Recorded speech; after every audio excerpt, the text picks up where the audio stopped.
গ্রামের শেষ প্রান্তে একটা পুরনো বাড়ি আছে, দুতলা, লালচে দেয়াল, জানালায় ভাঙা শিক। সবাই একে বলে রায়বাড়ি। প্রায় ২৫ বছর ধরে সেখানে কেউ থাকে না। রাত হলে কেউ ওই দিক দিয়ে যায় না, কারণ বলা হয় ওই বাড়ির ওপরের ঘরে এখনও আলো জ্বলে। রোহন শহর থেকে গ্রামে বেড়াতে এসেছে মামার বাড়ি। এসব ভূতের গল্পে সে বিশ্বাস করে না।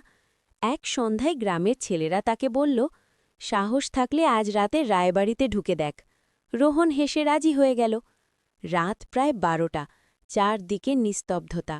চাঁদের আলোয় রায়বাড়িটা আরও ভয়ানক লাগছে। নিচতলার দরজা ঠেলে সে ঢুকল। ভেতরে ধুলো আর স্যাঁতস্যাঁতে গন্ধ।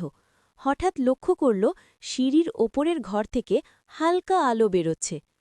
অসম্ভব, রোহন ফিসফিস করে বলল, বিদ্যুৎ তো নেই। সে ধীরে ধীরে সিঁড়ি বেয়ে উঠল।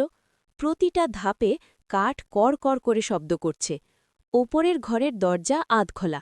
ভেতর থেকে কারোর কাঁদার শব্দ আসছে।